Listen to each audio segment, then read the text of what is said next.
himself getting passed by multiple cars, as I mentioned earlier on, so Newhoff in a very precarious situation, but he often finds himself in these places. He doesn't qualify as well as he races. Up front they are getting with Lee Aberdeen and Luca Varani not very far apart at all here, but I just want to see how Alistair Haig deals with Marcello Kessler coming around the old hairpin.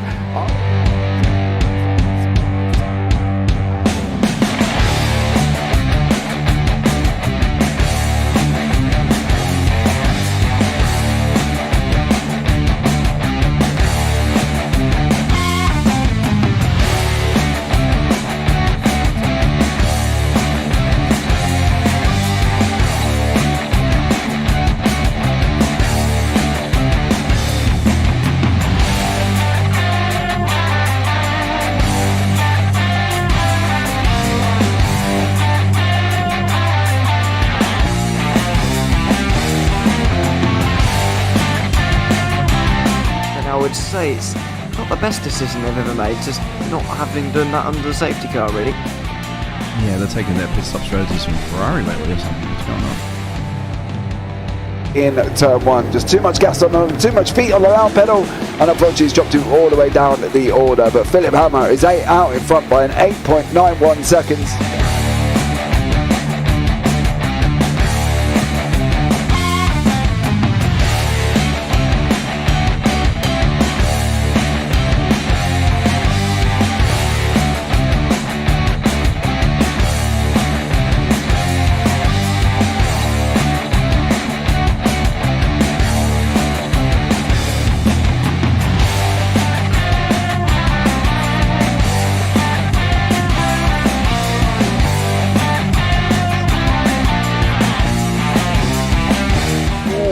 Dan Michael is a wall there, sir. And definitely doesn't want to be hitting that earlier on as well. Difficult, the understeer is in the dirty air through that final corner because it's such a long corner and you get dragged off into the grass very easily. He'll have the slipstream down it towards the chicane. Peterson was briefly alongside, but that slipstream has saved him and kept him in third. Yeah, Varani now lost a little bit of time to Aberdeen, about half a second. Peterson is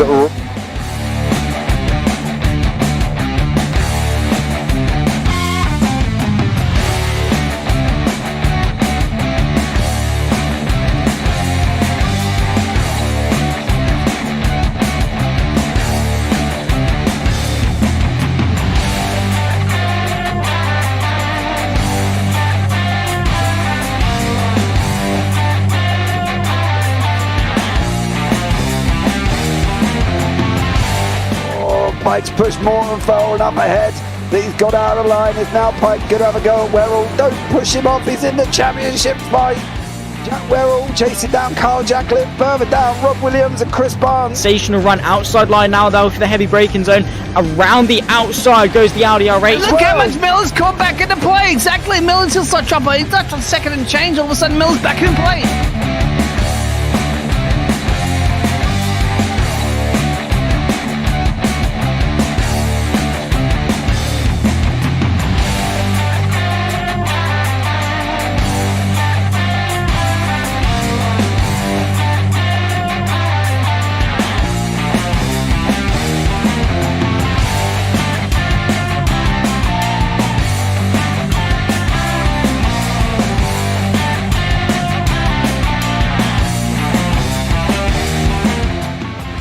Moving on to the back end of Phil Jocelyn. So there's been a lot of movers and shakers in this first 2 laps here for race. Absolutely serious racing league. Everybody's allowed to have fun. Yeah, and It's all about the entertainment, so I hope everybody is enjoying themselves out there in the chat. We know that Ron is been enjoying himself watching Burger King machines off into the grass a little bit there. Is that really bunching up now?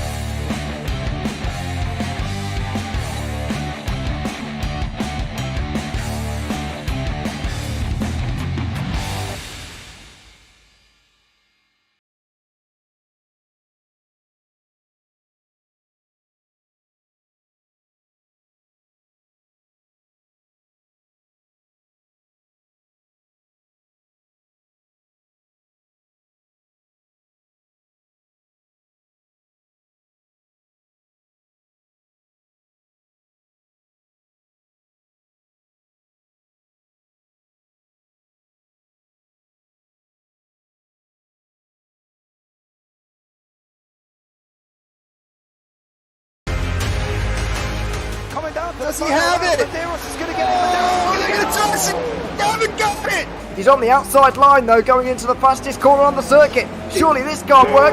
Dominic Ligner has got a sensational run outside line now though for the heavy braking zone. Around the outside goes the Audi R8. Look how much Miller's caught back into play. Exactly. Miller's still such trouble. He's not on second and change. All of a sudden, Miller's back in play. Can Barry do it? Big Barry's going to do it! Big Barry!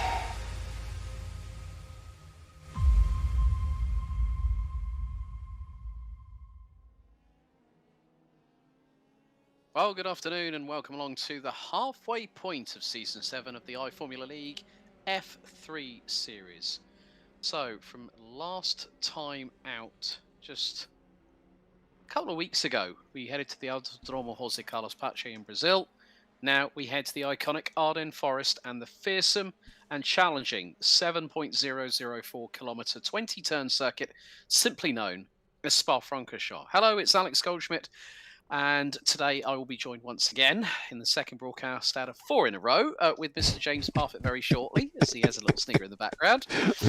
Yes, but we've got the lot. We're on the long haul today, me and James. But let's take you through the standings as qualifying's just come to an end. Christian Glamsetter leads the pro standings on 147 points, which includes 3 bonus points across the way. Ian Lance in second on 118, ahead of Mackenzie Roon on 116. Romania's Marian Barbiero, who was very close to securing pole in qualifying this time around, on 108, with James Miller rounding out the top 5. Robert Ridgway, Adrian Cullerside, Alexander Rivera, Timothy Nelson, Scott Barton, Victor Solano and Frederick Larson rounding out the classification in the pros. In the AMs, it's Anthony Serrano leading Rachel Jimenez by just 8 points, who's also tied with Matthias Balkar from the Czech Republic, Alexander Shana and Cinco.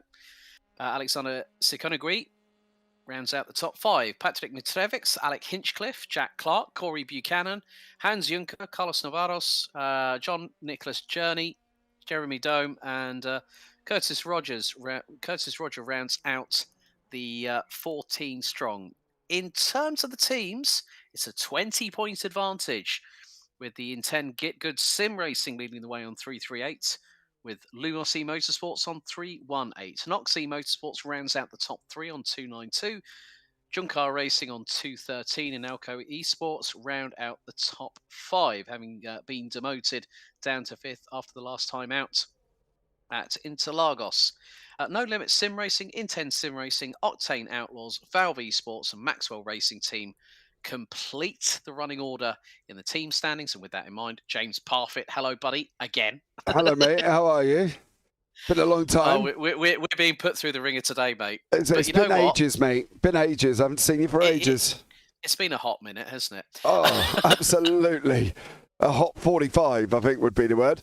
Well, this one should be exciting, right? Let's be real. It should be a good one, I'm hoping, here as well. And I think overall it's going to be a very, very interesting one for people. I think going forward, they're going to find this circuit really tricky. It's in the F3 anyway, the Dallara F3 there. So I think going forward, there's challenges, right? We know that with Spa, there's El Rouge, there's El Radion, there's all Lacum, there's all of these things they've got to take into consideration. And at the end of the day, it's going to be interesting to see how they cope with it. I think going forward, they're going to have to try and really work out what's going to be the best place, how they're going to overtake, what they're going to work on, and where they're going to work. Because it only takes one check up through El Rouge and Radion. Good night, Vienna, for everybody else.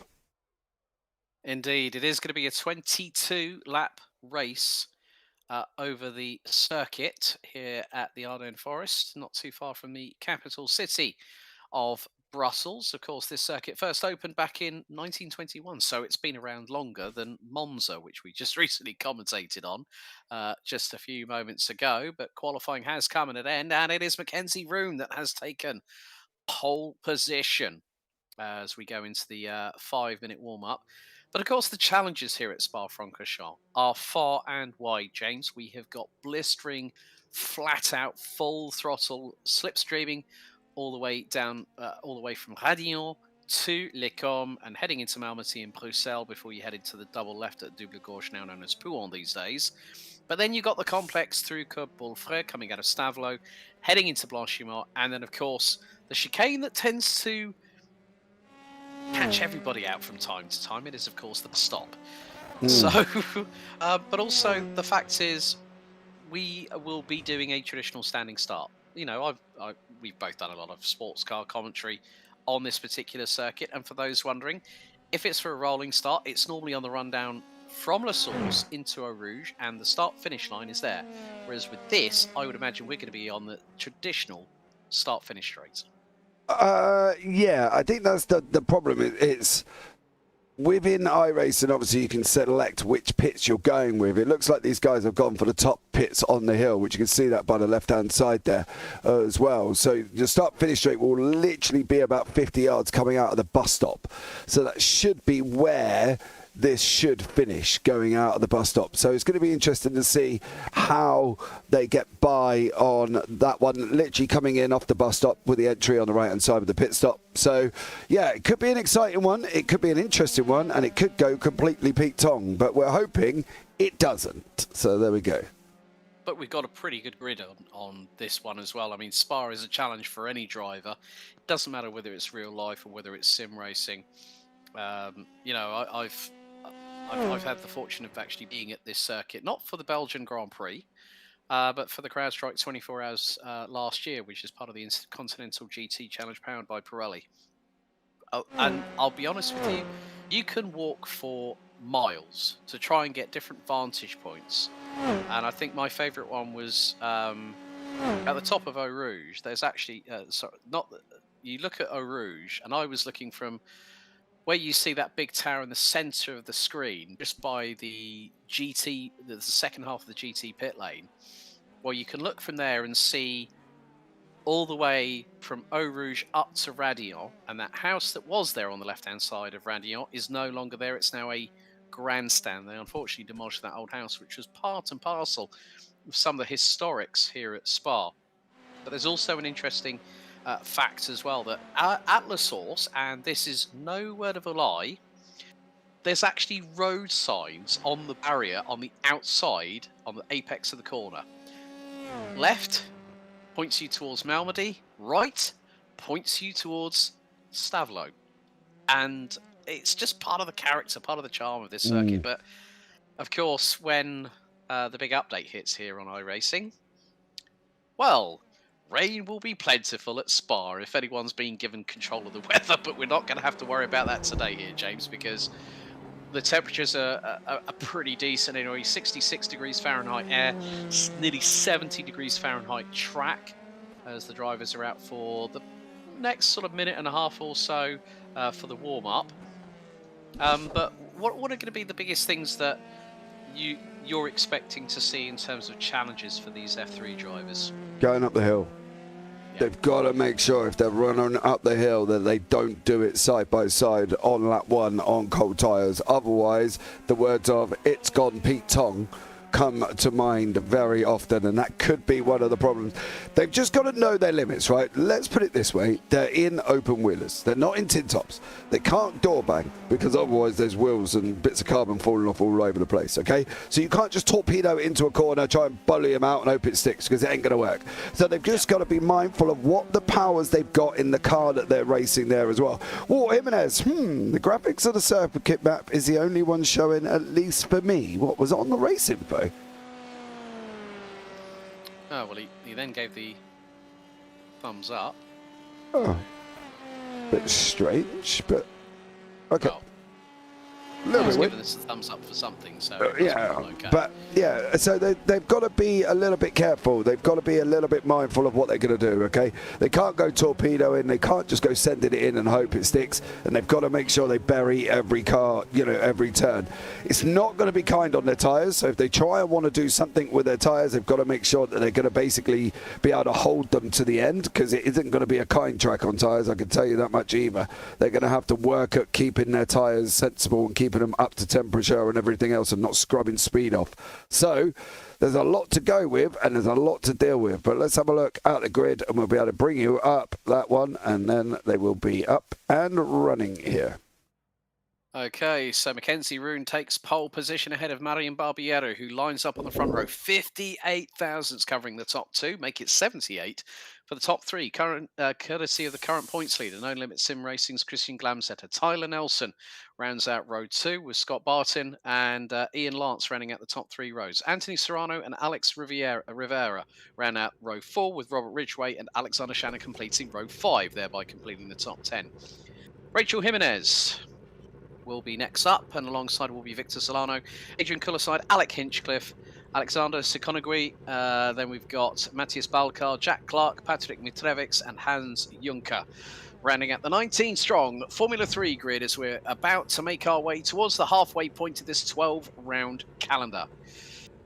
So everyone is gridded up and ready. We are waiting for the red lights to come onto the gantry. There they are, as we are about to go into battle for the 6th time here at the Circuit Spa-Francorchamps in the Ardennes Forest here at Belgium. 5 lights are out, and we are underway. Good start by Mackenzie Roon as Glamsetter looks to already try and go on the offensive against Barbiero, who cuts off in front of the number 18 as they go through La Source. Now the run down the hill towards Rouge and Radion. We're on board with Glamsetter right up the rear diffuser of Marian Barbiero as they will go at full throttle here into Eau Rouge, then ride through the crest into Radion for the first time out of 22 laps. Oh, run off wide by Nelson. And I think big moment into the barriers, and it's caused major dramas. That is Serrano off and into. I think that might have been Serrano off, pinballed over the other side, just lost the back when he got tagged. Bang, straight across the track and into the fence. That's not going anywhere. No, that is painful for Anthony Serrano. You can see him on the run down here. We're picking up a little bit earlier. He's side by side at the moment, which is never a good idea in general. And I did warn it, lap one, don't do it, because it could go all a little bit Pete Tong. Ian Lance nearly lost it up front as well, because he went side by side, hit the curb. Then he comes along, Serrano, all on his own, into the wall, didn't touch anybody, avoided everyone, which is quite impressive on his own right, and unfortunately it did that. So for him, it was all on his own, Alex, no contact with anyone. That was definitely pinball wizardry by Anthony Serrano at that point, but we are battling at the front end of the field. Glamsetter in the meantime has got past Barbiero for second place, and now we'll go after the 51 of Mackenzie Roon. So this is going to be very crucial how they negotiate their way through this opening lap out of 22. So quite a few kilometres, a lot of slipstreaming as they now make their way through into Cours Paul Frère in the run towards Blanchimont. Now the big thing is that will the drivers lift? Some of them may not. There's a lot of aerodynamic downforce in these Formula 3 cars, despite them not being on the same even keel as the Super Formulas that were in competition yesterday afternoon. But Glamsetter trying to see if he can close in on Mackenzie Roon. Don't forget, folks, there is a mandatory pit stop in all of the iFormula League races, so for Super Formula and for Formula 3, as Mackenzie Roon brings us over the line for the first lap being completed out of 22 and has a half-second lead over Glamsetter, who in turn has just over a half-second lead over Marian Barbiero. But keep your eyes on 4th and 5th. Nelson and Barton not too far behind. Yeah, Scott Parton, you can see in the bottom left-hand corner of your screen there, kindly sent us his imagery from what he is doing, the driving on track. So you can see there on the bottom left what he is seeing as he battles away to try and keep up with Tyler Nelson. That draft is going to play strong here as well, and Barton can survive just by the draft itself if he uses it, just because these guys are fighting so much up front that he will be able to use that draft to close the gap up. And that's going to be a continual theme, is when he starts coming out to about half a second, 3/4 of a second, out at a second, you've lost the draft altogether. So he's got to make sure he's staying within that window and making sure he is being there when he needs to. Same with Rivera. He's got Ridgway and Victor Solano behind him as well. So these guys have got to stay together within the draft. Lose the draft, you're on your own. It's as easy as that. 2 goes faster than 1, and they will go faster up front than with you on its own. So yeah, they've got to stay in the draft with each other. Not only is this circuit the longest one out of all 12 fantastic circuits that we're visiting over the course of Season 7, but it also has the longest pit lane. So that is where the overcut or the undercut will be very powerful indeed. Anthony Serrano, no surprise at all, terminal damage to the 013 means that the American is out. Cinco has also been in the pits for a fast repair, so has Hans Juncker. as we are getting a great battle here. This is Alexander Shannock this is Victor Solano actually closing in on Robert Ridgway. This is for 7th position, and that is at one of the fastest parts of the circuit, going through into Blanchimont. They're still wheel to wheel, and Solano might get the run into the bus stop chicane. He's going to have the inside line. Is he going to go late on the brakes? Yes, he will do. Takes the inside line, but Ridgway will have the counter attack through the second half of the bus stop chicane, and still keeps the position. But look who's closing in. That's Alexander Shannon now, makes it a 3-horse race for 7th. Yeah, we've got Glamseter and Barbiero up front. Barbiero's just got through into the bus stop. Glamseter's going to come back the other way. He's on his way back through as well, as they're going up through El Rouge onto the front right, onto the front left wing. Sorry, as you're on this view, of course, you can see there how much he's going to get through. Is he going to be able to take it down the other side? It looks like he is. He isn't. He is. There's just a wheel in front of us. Is he going to be able to hold on once more for Glamseter? Barbiero covers him off here and not being able to get that done. Bartin as well, also not being able to get that done over Tyler Nelson. So, yeah. Neither of them in that front pack actually made an advancement, and Solano did end up getting Ridgway on that run down the Kemmel Straight. We're now on to lap 3 out of 22 here at Spa-Francorchamps, and again Ridgway has been passed by Solano on merit, and at this point, as they now head their way in towards they've just gone through Speaker's Corner. They're heading their way down into the double left, originally known as Double Gauche, now known these days as Pouon. Pouon all day, baby. Huh? Pouon all day. Pouon all day. It's always been Pouon. It's always been Pouon. Well, for me anyway, growing up. Well, that depends on how many languages you speak, and I'm not going to show off now because otherwise I'll be here all night. Yeah, I really will be. But yeah, 18 out of the 19 drivers still circulating. Trevix is about 13.3 seconds behind Jack Clark, 0.97 at the moment. So Alexander Shanna might have the opportunity here to move himself up the order in the YAM classification. Mackenzie Roon trying to do what he can. Glamseter still trying to keep with Marion Barbiero, who has actually pulled a gap of about 7/10 to 8/10 of a second in the battle for second and third. But Barbiero is trying to close in on Mackenzie Roon. Ridgway swarming all over the back rear wing of Solano as they head into the bus stop chicane once again, as we are over the line to start lap number 4 out of 22. This has been fast and frantic over these first 21 kilometres here at Spa. I don't think it's going to die down that much. No, I don't think it is either. Ridgway made a mistake going into the bus stop. He made one mistake, which was he wasn't on the racing line, but he wasn't committed to the overtake. So therefore his exit coming out the other side of the bus stop was jeopardised because he wasn't there properly.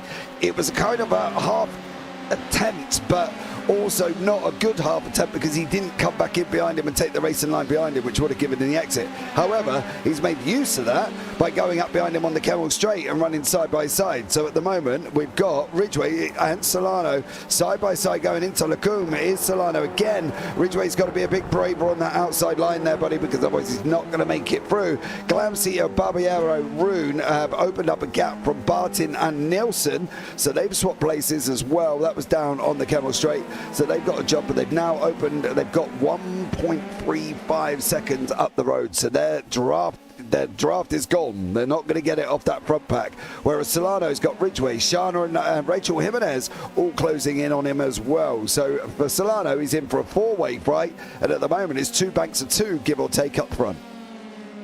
Yeah, a bit of a lock-up I noticed on the right front of Marion Barbiero's car going into Malmedy through the exit of Licom. So that lost him a little bit of time, which means that Glamseter has closed on in on the number 23 from Romania, as Victor Solano flirting with the gravel trap there. So right rear wheel catches it ever so slightly, still manages to keep it pointing in the right direction, as the number 1 car from Intend Get Good Sim Racing, the team that is currently leading the team standings at this point in the season, makes his way through Courbevoie on the run down to Blanchimont and then into the iconic bus stop chicane. But yeah, I mean, this is really, really incredible pace. I knew for a fact that with the Formula 3s here at Spa, there's always a bit of entertainment along the way, as there's Rachel Jimenez closing in on teammate Alexander Shanna, Luminos E Motorsports crew.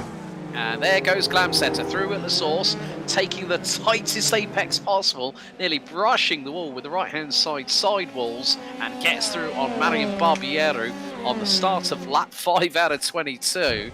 This is dog eat dog right now. Yeah, but I don't know if that's the best thing for him. I've got to be honest, I really don't know if that's the best thing for him, considering Barbiero is going to come back down Kemmel. Glamset is going to try and survive from the draft from Rune, but I don't think he's going to. Barbiero is going to be big and brave there. He's going to send it out the inside. They're going to go side by side through. Lacombe coming out the other side now as well. Barbiero doesn't manage to hold on. He goes into Marmody, dropping down into Rivage now, and he's still not there either. So unfortunately for him, he didn't get the overtake done. He tried his hardest but didn't get it done. The question is for Mackenzie Rune, can he back Glamsitter up into Barbiero to give Barbiero that opportunity to overtake him? Then they might work together. Yeah, that's going to be the €64,000 question that those two need to answer right about now, because Mackenzie Rune has now got a 6/10 of a second advantage as they come out of the second left at Pouan and on the run down to Campus and Fagnes at the far part of the circuit. But one of the great things I love about Formula 3 is that there's a lot more simplicity with regards to these cars, and you can really carry the momentum through quite well. I mean, the Super Formula cars that, as I said, were in action yesterday, folks, are a bit more of a handful to deal with, but even in their own right, these Formula 3 cars, they are literally missiles. You've got north of 230 brake horsepower in a car that weighs less than 700 kilos, so the power to weight ratio is absolutely immense. But the tow round here at Spa is incredible. Look at that, 162 miles an hour, just saw indicated on Glamsetter's speedometer in 6th gear, going through the fastest part of the circuit at Blanchimont, and then had a slight lift, slightest of lift, and then he dropped about 7 miles an hour, which is around about 12 kph. So the pace is completely unrelenting between the top three, who at the moment are covered by 1.2 seconds, folks. That's after 5 laps. That's how good the pace is from the top three. And Scott Barton in 4th position, Tyler Nelson just behind. They've got a gap between between Barbiero, Martin and Nelson is about 2.5 seconds and climbing.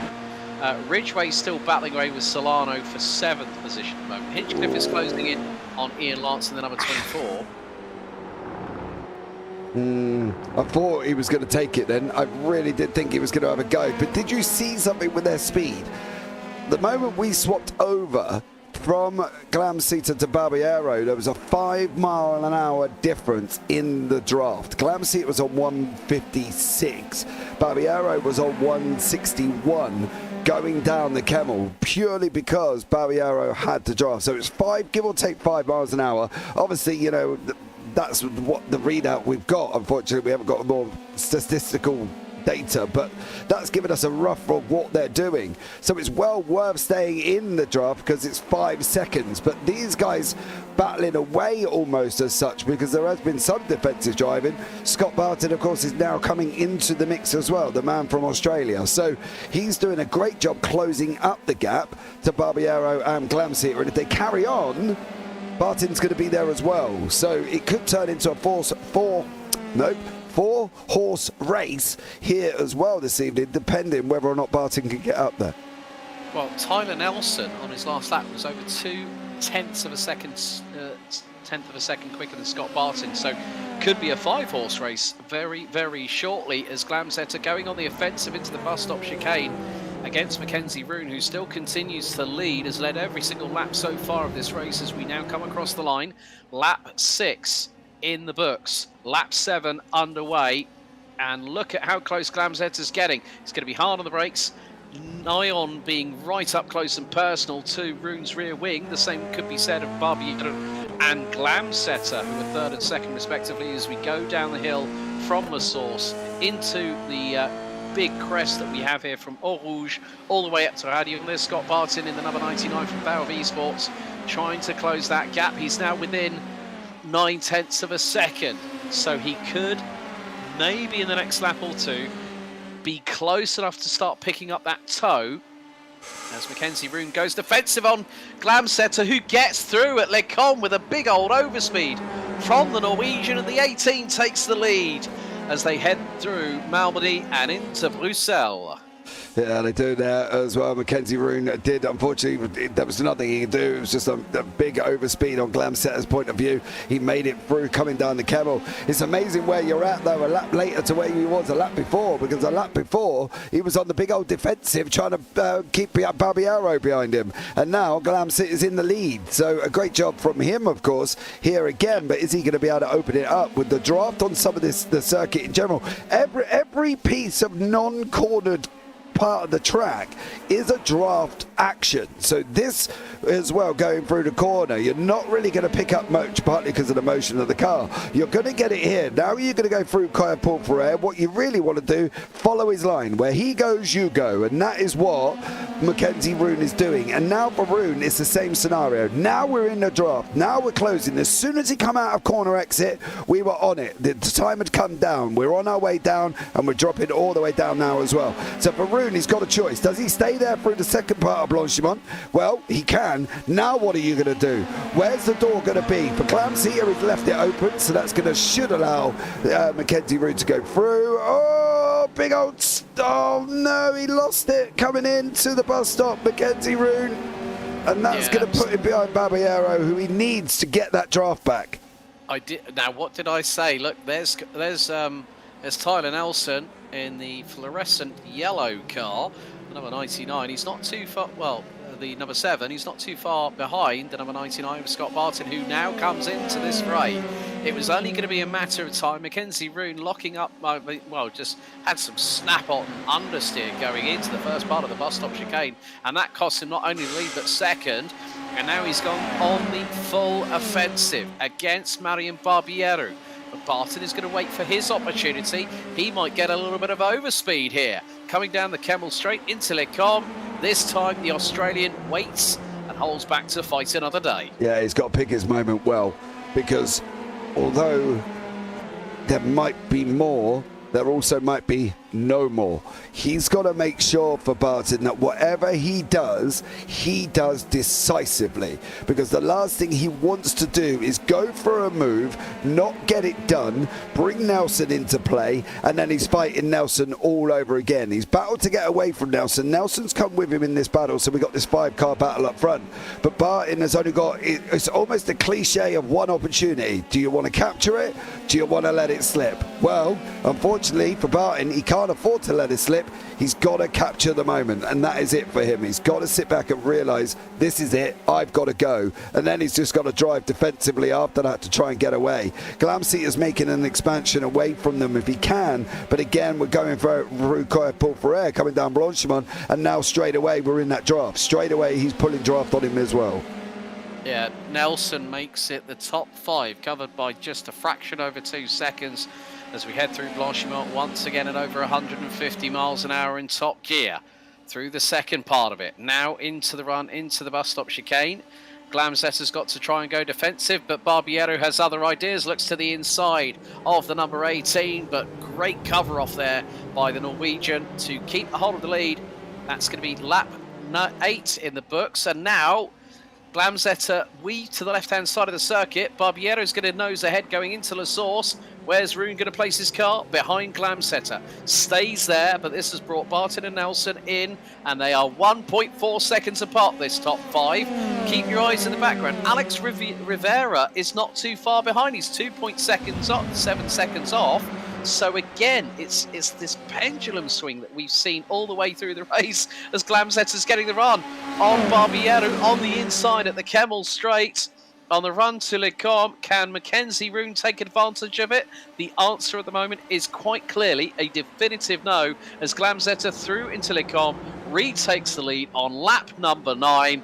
This has been incredibly close quarter battling so far, and he's got a little bit of a gap. He's opened it up to 6/10 in the run down to Bruxelles. Yeah, he's on his way down now. We'll go on to the event of Nelson there. And now you can see everybody in front of us. We've got Barton, we've got Roon, we've got Barbiero, we've got Glamzetter. Barbiero, unfortunately, seems to be... in he's not unfortunately in the mix, because that's not what I meant in general in detriment to him, but he's got to be now looking at the longer game. They've still got quite a few laps, you know, they've still got 13 laps to do here. If Mackenzie Roon at any point shows a move that he's going to go and overtake him, what Barbiero doesn't want to do is defend him, because it's not good for the team. You've got to look at what the team aspect is, and if Roon says I'm going through, Barbiero's just got to let him. His main job at the moment for Barbiero is to keep these two in that draft with Glamsetter, and if they don't, well, Glamsetter's on his bike, mate. You ain't going to be able to catch him. He's on a Honda 1000 and you're on a BMX. That's how it's going to work out. But you've got to think for Barbiero, if at any point Roon goes to make the overtake, he can't do that. Just drive. If Roon comes up the inside, I'm hoping that they're in the same team chat and communicate to each other, because he's got to let him go, because every ounce of battling they do, that will allow Glamsetter further and further and further to get chance to get away. Yeah, whilst that's all been happening, Alex Rivera now is within 2.2 seconds. At one point, he was less than 2 seconds behind Tyler Nelson. So this could be a 6-horse race very, very shortly. But we are fast we're on this and one more lap until we hit halfway. Of course, the pit stops now have to be factored in, because these drivers have been at literally flat out full throttle so far, and no one's giving an inch to anybody else. It just goes to show that at Spa, you really have to throw a little bit of caution to the wind, but also be calculated in your approach as we run on board on the inboard of the right front wheel on the suspension of Mackenzie Roon's number 51 car. And he's currently 6/10 behind Marian Barbiero, who looks to be getting closer and closer to Christian Glamsetter as the battle for victory here at Spa-Francorchamps continues, coming out of Speaker's Corner. Yeah, you can see how much trouble they've got on that suspension as well. You can see him going into No Name. It was all a little bit more frantic for the suspension going into there as he was hitting curbs and everything else. But the problem is look at the time difference now. He's now losing time. He's back out. Okay, he's back under half a second now. It was out at 6/10 at one point. But this is the area you can make the most amount of time. This is the area now through Fagné that you're just going to basically try and work your tyres as hard as you possibly can to get through there at the speed that you need. Because if you watch, as soon as he starts coming out, there's going to be an ounce of draft. He's almost got somebody blowing at him briefly, but he's still far enough back where he's not picking it up at a convenient level. As you see, Barbiero's going down at an absolutely rapid rate. Roon isn't doing that. It's anything, it's going out the other way. Barton just went off big time, and he's damaged the car, right-hand side and rear wing, completely destroyed. They were going side by side into Blanchimont. Oh, dearie me. Tyler Nelson went over. And, roll from Scott Barton. The Australian in the 99 was running fourth. And Tyler Nelson at the fastest point on the circuit. We're going to actually run on board. There's the contact. And then into the barriers. Whoa, off you go. And that's all she wrote for the Aussie. Yeah, Scott Barton out, I'm afraid. You can see him there in your bottom left-hand corner, just sat there like drats. That might be a use of other words, but we'll go with drats. Well, yeah, the air's blue probably on his headset at the moment. But here we go. Glamsetter still holding on to the race lead, but Barbiero this time looking into Lecom on lap 11 of 22. Glamsetter still keeps it pinned around the outside and still holds on to the lead. Again, it's this cat and mouse game.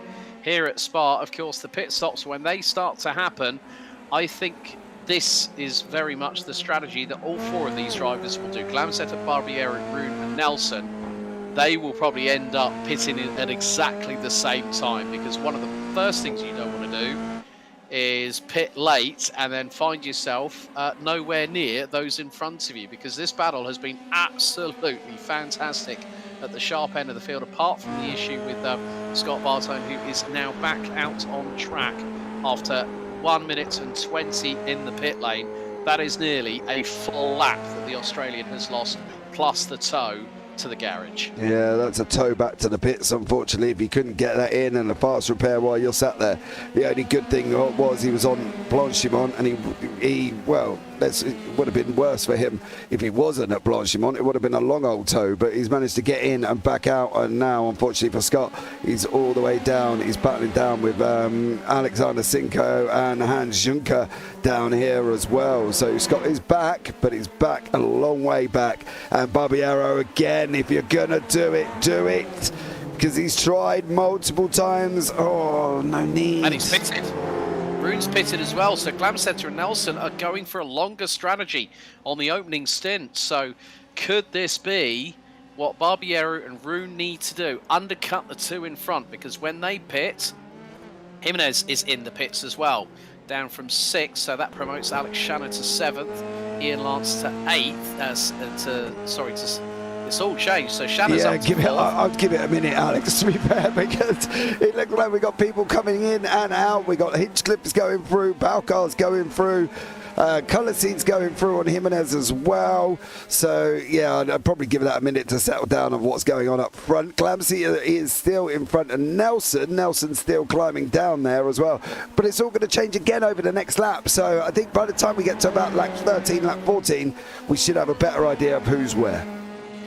Yeah, it's going to be interesting to see how much further Glamsetter and Nelson will go. I mean, you can't keep that pace up for no more than maybe an additional lap or two, which means they'll be pitting on the completion of lap 13 going on to 14. So that'll be 9 to go, including lap 14. So Glamsetter and Nelson have decided to go for the undercut.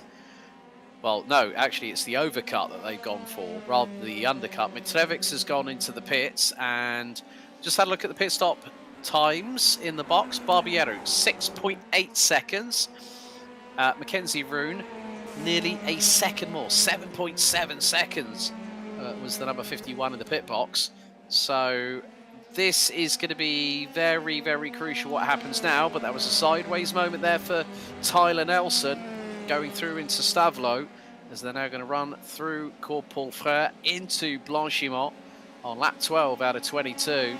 This is getting very, very interesting indeed as to what the strategies will be called by the respective drivers. Of course, myself and James, we have absolutely not a Scooby-Doo whatsoever as to what these drivers are going to do. Glamsetter peels into pit lane. What does Nelson do? He follows him. Yeah, absolutely. He hasn't got a choice. He has not got a choice. It's all about, at the moment, where this man is on track, and this man is coming through Blanchimont. Currently, at the moment, he's managed to peel out that he was he got near Colour Seed, which is obviously his teammate.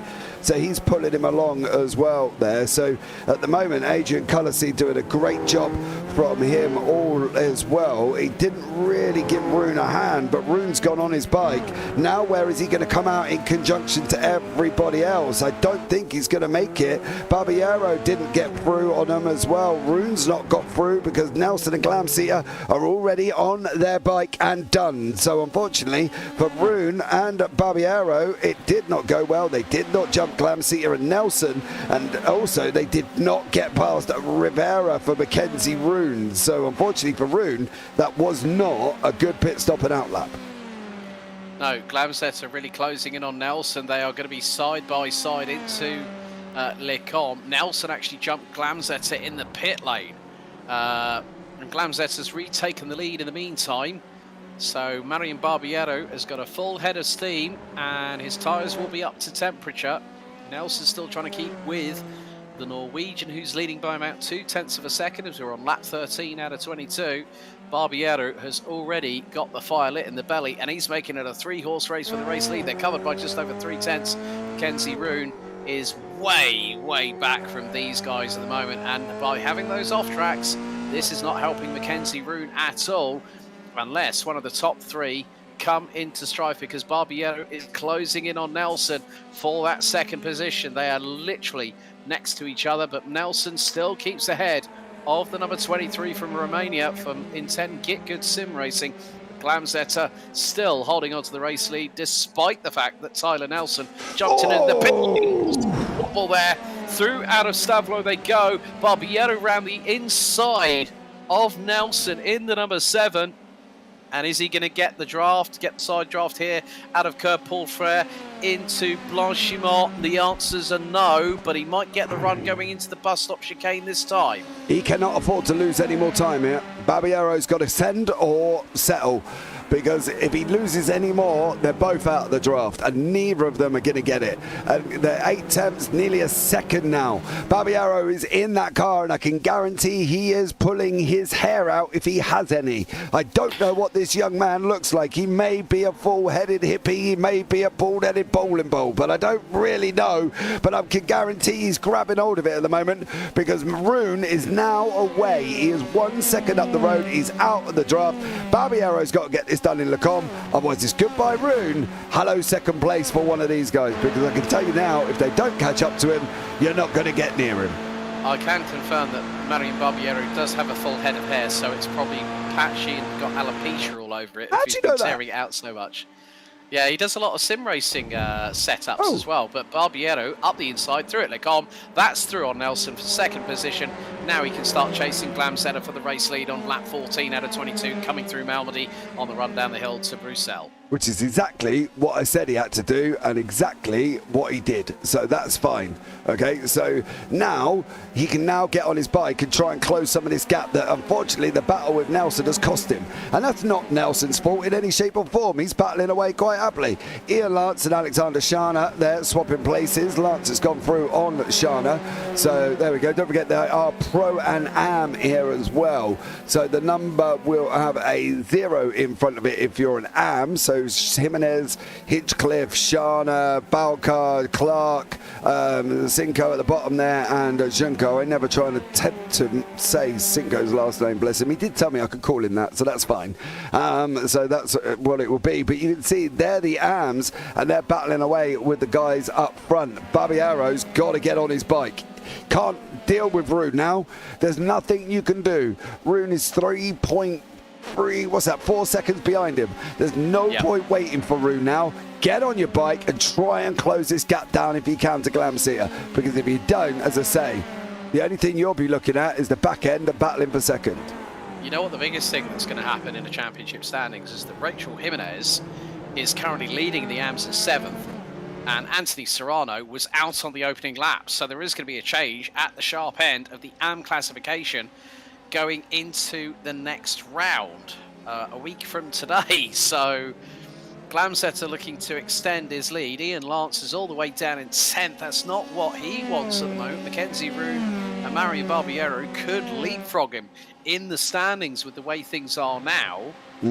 So again, it's just a case of here at Spa, you've really got to do your absolute utmost. Scott Barton from Valve Esports. Oh, you've been here, Scott, already. Clark. Barton, yep. Deja vu. Deja vu. Careful. Oh, there you go. He is through. Bless him as well. Because I didn't know whether you were screaming in agony or having a stretch when you said that. No, it was deja vu, wasn't it? We've been there. We've seen that. Yeah. He ended up doing a 180. Was it a 180? No, he went all the way. What's that? All the way around. 360. All the way around and landed on his wheels. So I was a little bit worried about my boy, I'll tell you that much. So, you know, I didn't want him to be doing more than that. He's done enough spins today as it is. But Alex Hinchcliffe and Ian Lance are also battling it out as well. Hinchcliffe tucked up right behind him at the moment. Liking the livery there. Well, it was. Ian Lance has just dropped it. Out of Malmedy of all places. Dude, that's not going to do his championship hopes any good at all, even though we've still got 6 rounds to go after this one. Ian Lance is having a Spa-Francorchamps race to forget. Yeah, it happens. It happens. I've had them myself. Spa can be either really nice to me, or it can just decide it wants to terminate me, which is generally a skill issue on my part, of course. But there you go. It's one of them things. Take the rough with a smooth, breathe deep, crack on. That's all he can do. He's still got 7 laps to go. Let's get him down, get him done, and just breathe, because that's all they need to be doing here at the moment. Yeah, Marian Barbiero is trying to close that gap on Christian Glamsetter. The Romanian last time did a 2-minute 11.0. Glamsetter over a 10th and a half quicker on the previous lap, and new personal best for Glamsetter, and Barbiero matching on pace. The 2-minute 10.866 for the Romanian, a 2-minute 10.885 for the Norwegian. You still have to Tyler Nelson still fancies his chances of not just holding station in third place, even though he was slightly slower than the pair of them. He's still keeping as best he can with Marion Barbiero for second position as they come out of Radion and onto the Kemmel Straight once again. I think really if Glamsetter continues to have this lead, we're on lap 16 out of 22. Glamsetter is pulling a gap of now 1.6 seconds. Barbiero doesn't seem to have that outright pace. If he's like, what, maybe 0.3 of a second at least quicker per lap in comparison with Christian Glamsetter, then the victory is not going to go the Romanian's way. It's not. This is the problem. He's not. He needs what he needs. Now you can see in the middle the 13 and the 16. So you can see where Glamsetter pitted and Barbiero pitted. Obviously lap 12 and lap 13, right? You know what I mean? Let's give it a couple of laps after and see where we're at. But at the moment it's gone from 1.2 at the moment he passed Nelson to 1.7. And it's just stretching. And I said it and I called it, and it was there as soon as those two were battling, and as soon as they lost the draft, game over, adios, take care, look at my rear, Mackenzie Roon is gone. Eat my dust or eat my cheese. Yep, it's all finished, mate. You cannot give this man an inch, and if you do give him an inch, he will absolutely take a mile off him. So yeah, it's that old saying, you give them an inch and they take a mile, and that's exactly what Glamsetter is going to do. Yeah, well, at this rate, Glamsetter could be taking a country mile because he could be over the border into Germany quicker than you can say the word jump at this rate with the way that gap is expanding. Also, battle for second in the AM class between Alec Hinchcliffe in 9th and Alexander Shanna in 10th. They are split by just over half a second. Mackenzie Roon with a new personal best. Glamsetter's put in the new fastest lap of the race, a 2-minute 10.691. That was over 2.5. That was nearly 2.5 tenths quicker than Marion Barbiero, who is fighting, as you rightly said and you called it, a losing battle. So Barbiero has really got to pull his finger out and get something done about it. But the laps are fast running out. It's 6 to go, including this one, until we hit 22 laps here at Spa. Yeah, you can see lap 16. The 2 attempts he needed went the other way. So the defining moment was the moment he was behind Nelson. That was it. That you could put this whole race, this whole concept of why did Barbiero lose this one? Because he didn't jump Nelson, and the moment he didn't jump Nelson, they battled, the gap extended, they battled, the gap extended, out of the draft, piff paff gone, see you later senorita. So that was it. That was pretty much the moment, done and dusted. So it's now for Barbiero, it's just keeping it on track and seeing how close, if close, can he get towards the end. Yeah, that's true. It's just about, how you respond to certain situations. I mean, we've seen Barbiero being absolutely mustard this season in both Formula 3 and also Super Formula.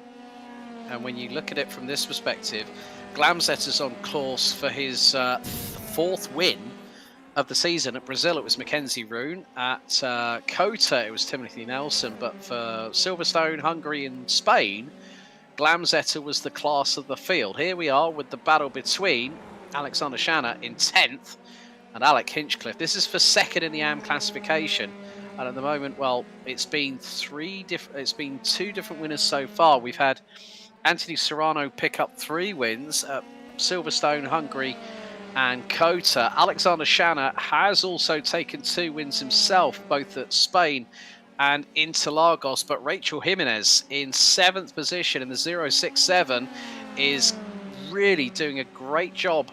Managed to qualify 11th and is currently in the top 10 in 7th and has a country mile between herself and Alec Hinchcliffe, which measures to about 13 seconds, give or take. Yeah. So these two are going to be battling over the 2nd and 3rd place on the podium in AM. Yeah, absolutely. You can see there, Jimenez is 19 away from the leader. Hinchcliffe is 33, so that's gone out to 14 seconds. And Shana, in a weird kind of way, by battling Hinchcliffe, is doing Jimenez a massive favour. So, well done. And obviously, they're part of the same setup of Loomis Motorsport. So, Shana battling Hinchcliffe is benefiting Jimenez because he's holding him up to a degree. And that's not us chatting waffle. If you don't know, when you're battling somebody, you lose time compared to when you're in clean air because you haven't got to worry about coming off line. You haven't got to worry about doing that. Hinchcliffe trying to do all the things that he needs to do. Oh, and there you go. So Shana now has done a bigger favour to Jimenez without directly knowing it, maybe, and got past Hinchcliffe as well. So, yeah, big favour just got done then. Yeah, very much the case there, James. But yeah, Alexander Shana having the run on Alec Hinchcliffe. The amount of times I think I did iFormula League Formula 3, I kept on getting Hinchcliffe's first name wrong. I nearly said, because there's Alex's, there's Alec, and there's an Alex in the commentary box. Oh my goodness me, it's just like there's too many of us Alexes and Alex around this league at the moment. But yeah, this could really help Alexander Shana. Like I said earlier, Serrano is out of the race, so he will pick up points, but there's only 12 ahead of Jimenez coming into this round of the championship. And there is Mackenzie Roon, who's closed in on Alex Rivera. And this is for 4th place.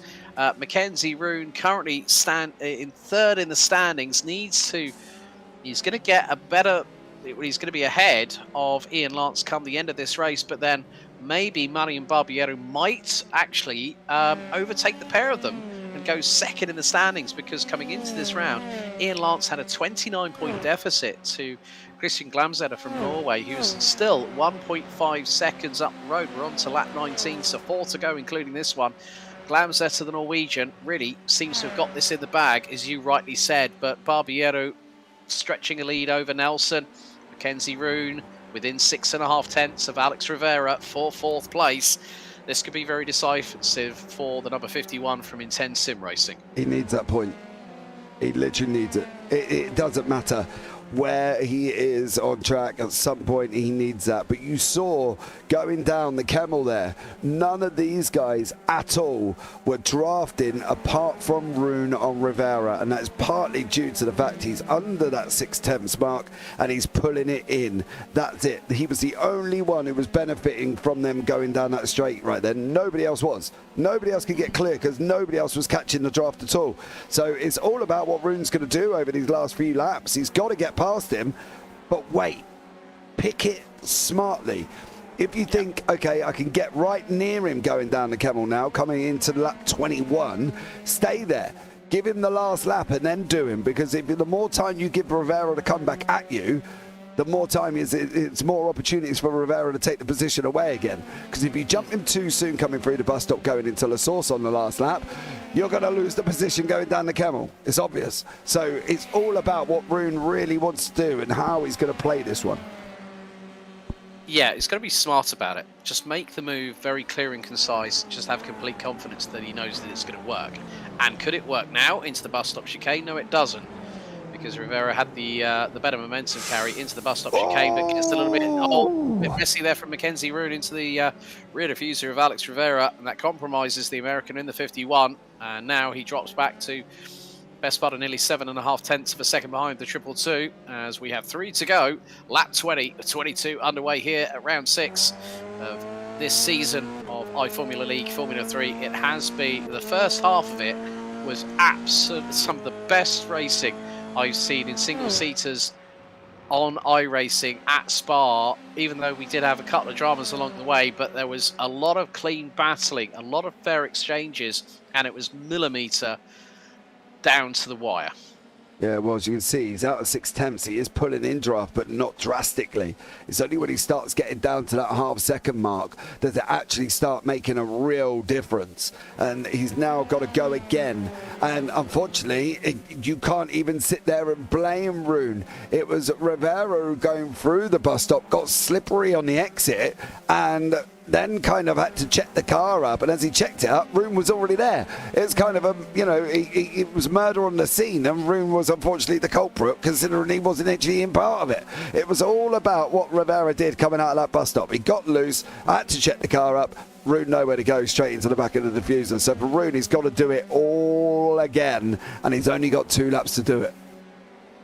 Yeah, they are making their way down at the far part of the circuit, and this is not going to be easy for Mackenzie Rune, who at one point was leading the race, but now finds himself battling for the scraps on the table just outside of the podium. 4th and 5th very much up for grabs between Alex Rivera and Mackenzie Rune as they come out of Stavelot.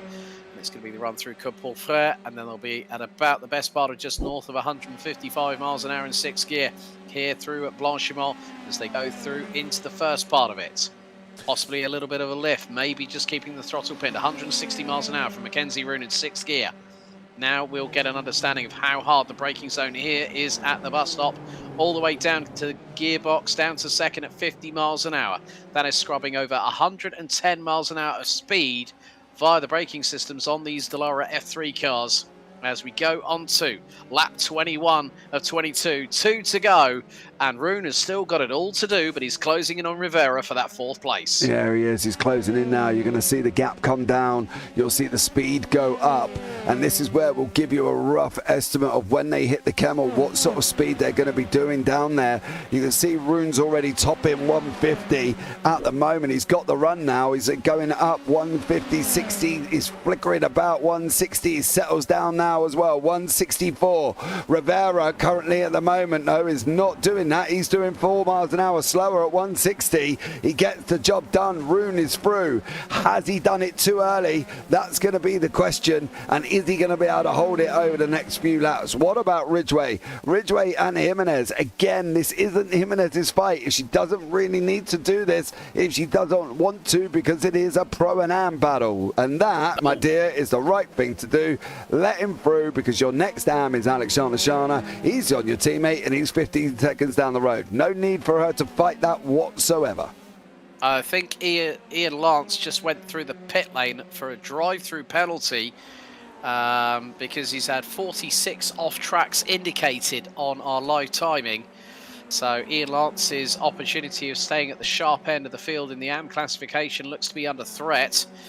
So in the pro side of things, looks to be under threat, courtesy of Barbiero and Rune at this moment. Lance currently 13th overall as we're heading towards what will be the white flag lap here at Spa-Francorchamps for round 6 of this, what has been a completely crazy but also full throttle race. There's Glamsetter, the number 18 from Norway in the No Limits Sim racing car. Now goes hard on the brakes, into the right. Here at the bus stop chicane, out of the left, and it's going to be one more lap to go. 7.004 kilometres, 20 turns to negotiate. There you go, white flag lap as Glamsetter puts in a 2-minute 10.909, Barbiero a 10.933, Nelson 11.181.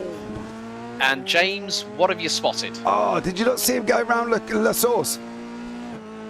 He was turning right, his steering wheel was to the left. So it just had a little bit of a moment, dear Glamsetter there, of pure please stay where I need you to go, not on the final lap. Yeah, he went round, his back end swung out, and there was an opposite lock put on straight away. So for him, he's just got to be a little bit more careful. Jimenez just really needs to stay with Ridgway here. I don't think she needs to go past him. As I say, it's a pro and am fight. Not really much point. Ridgway, I wouldn't defend. I don't expect Jimenez to be coming through at you, even if she catches the drive down the Keppel, to be blatantly obvious. She's not a silly driver. She's a smart one. And smartness tells you, he's a pro, I'm an am. All I need is a draft. Please don't weave, because I'm not going to go after you. And she hasn't. He's done it again, and she didn't even move. She had no intentions of even trying to remotely make that move. So fair play. She's winning the AMs. No need whatsoever.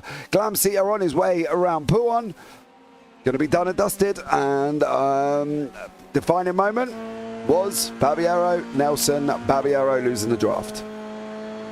Yeah, Glamsetter just not that far away from picking up his 4th win of this season on iFormula League F3 here at the legendary Spa-Francorchamps. In a week's time, we will head to the Autodromo Internazionale Enzo Edino Ferrari to San Marino for that Grand Prix. on the 10th of March. Of course, this series runs side by side by the Super Formula Series that will be competing on Saturday the 9th. But through into Courpulfret, into Blanchimont, Christian Glamzetter has weathered the storm here at Spa-Francorchamps, started from the outside of the second row and now heads into the bus stop chicane for the 22nd and final time. The Norwegian now out of the final corner. It's lucky for some when your number's 18. Glamzetter wins here at Spa in superb fashion ahead of Barbiero, with Nelson running at the top 3. Mackenzie Roon takes 4th ahead of Alex Rivera. Victor Solano for Intent Get Good Sim Racing in the number 1 now makes his way through the bus stop chicane. 13.1 seconds behind Rivera and takes 6th place. Ridgeway will come across the line in 7th, but new winner in AM, it's Rachel Jimenez from Lumos Motorsports in the 067, who becomes our 3rd different winner in the AM class this season. What a drive from the number 67. Started down in 11th, rounds out the win in the AM class by finishing 8th. Scott Barton, have to give the Valve Esports Aussie a shout out here. Was battling in the top 5, clash between him and Tyler Nelson, but the Australian will recover to finish 12th on the line behind Shanna and Hinchcliffe, who round out the top 3 in AM. Coolerside 11th, Barton in 12th. Ian Lance, it's going to be a race that he's going to be licking the salt from his wounds on as he finishes 13th. Cinco still battling away with, I think that is Balcard just up ahead. Yeah, it is. This is the battle for the top, the end of the top 15, and Cinco is looking around the outside of all places, gets through and gets to the nice tight line through into Blanchimont. So there's Balcard, who's going to finish in 16th position. But, well, a 4th win of the season for Christian Glamzetter and a new AM winner this season. Rachel Jimenez, take a bow. Well done. Great job. As we wait for Cinco to cross the line in 15th, Balcar in 16th. Hans Juncker, the Norwegian in the 0-10, is just coming out of the bus stop chicane and rounds out the finishes. Unfortunately, on the penultimate lap, we lost Patrick Mitrovic and Anthony Serrano. Well, didn't make it to the end of the race, didn't even make it to the end of lap 1, but there are your results. Glamzetter wins from Barbiero, Nelson, who ran at the top 3, Roon, Rivera, Solano, Ridgeway ran at the top 7, and in 8th, it's going to be Rachel Jimenez, who takes the win in the AM class. Shanna Hinchcliffe ran at the top 10 with Coolerside, Barton, Lance, Clark, Cinco, Balcar and Juncker, with Mitrovic and Serrano unfortunately retiring. We're going to wrap things up with a couple of quick interviews. So myself and James are going to head over to the interview booth now. Well, there you go. We are here once more in the wonderful interview booth of JPB as we bring all, hopefully get some of these drivers in. I have tagged Rachel Jimenez for you, Alex, but you've got Timothy Nelson, which I'm going to presume is Tyler Nelson here waiting for you.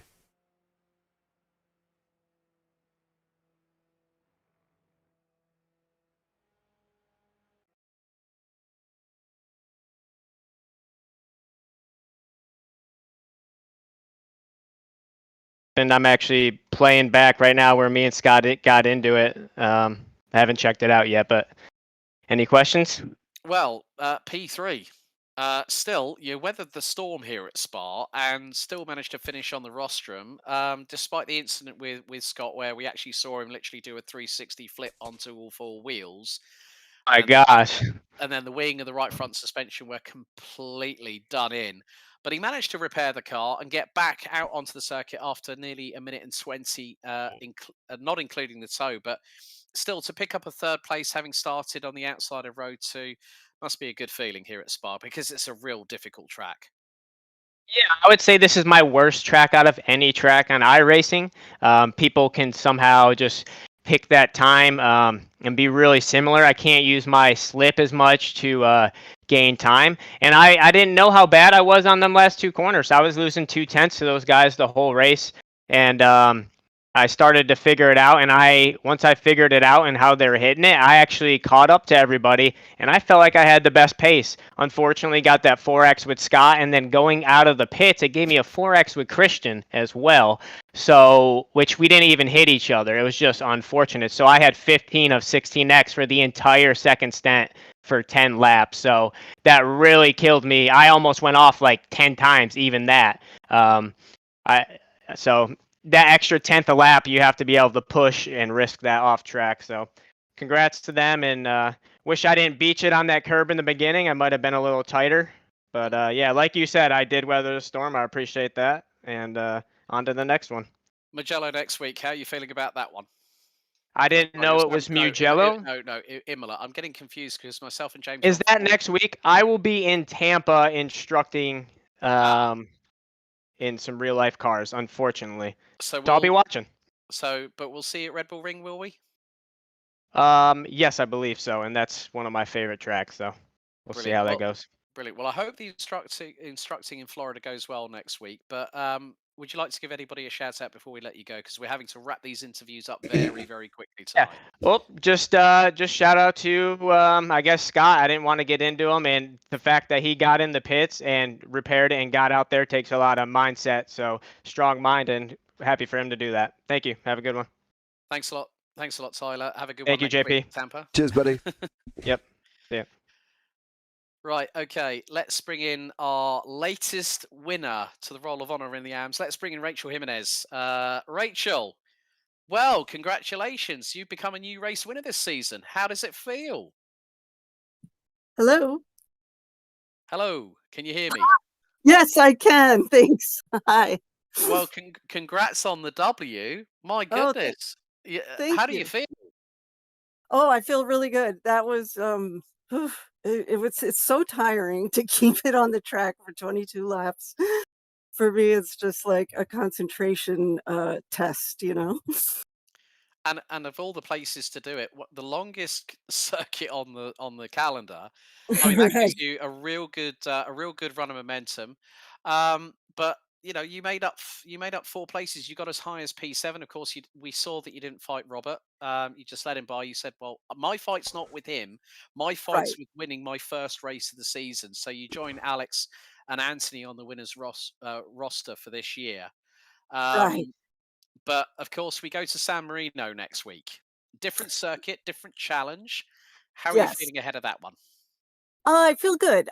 That's a track I love, and despite a couple of scary spots in the in the circuit, I feel a little better about it than I did about Spa, so I'm hopeful.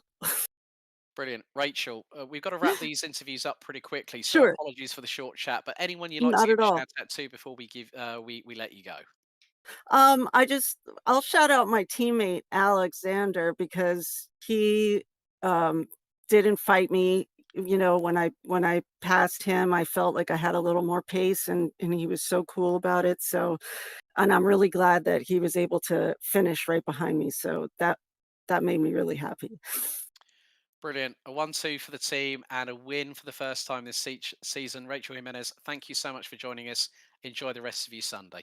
Okay, thanks you guys too. Bye. Bye. Right, okay. Last but by certainly no means least, let's bring in the drivers that finished first and second overall in the race. Let's bring in Christian Glamsetter and Marian Barbiero. Christian, firstly. Yeah, hello, Marian. Christian, firstly, let's come to you. 4th win of the season. The first half of the race was incredibly close. Yeah, it was super intense. My strategy was trying to be ahead, controlling the pace for at least after I got past Mackenzie. That was my goal. I wasn't sure if I should stay ahead going into the pits since they could do some strategy on me. But I decided maybe it's better. Yeah. And I lucked out a bit having Nelson in between. Yeah, also the fact that Tyler actually jumped you in the pits by about half a second in the pit box, but you weren't phased by that at all. Just talk to us about how you managed to expand that gap, because you broke the toe on Marion quite convincingly. Like literally the first couple of laps, when you came out of the pits were absolutely mighty and really helped you to cement the opportunity to go for that 4th win out of 6 this season. It helped that they battled, so I could just put my head down and fully focus on driving quick. And that's what I did. So I extended the gap to what it needed to be, and then I was just managing tires.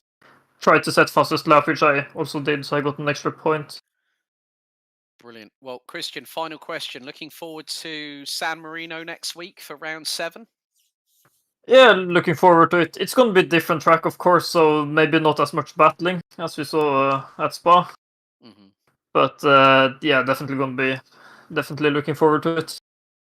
No worries. Christian, anyone you want to give a shout out to before we let you go? Yeah, I would like to shout out my crew chief and spotter today, Connor. And then a shout out to you two for putting on a great broadcast. Brilliant. Christian Glamsetter, 4 wins out of 6 this season. Congratulations. We'll see you next week at San Marino. Thank you. Marion, let's go to you. Were you doing your traditional stop it, put it in the pit, your grid position as always, my friend, because you literally tried to rocket your way to the lead of the race early doors? I tried it, yeah. Traditions. I think you're the only one that we talk to that keeps on doing that same tactic. And in the Super Formula series, it works really well. But F3, very, very different. You had to respond very, very quickly at that start on the run to La Source because it's a very short run to it, and you've got to be very, very careful of how you negotiate it. Yeah, exactly. Especially on cold tires, and you have also the slipstream, so you're going faster than you're used to do in the cold tires lap. It was a bit tricky, so just gave plenty of room to make sure that we all navigated nicely.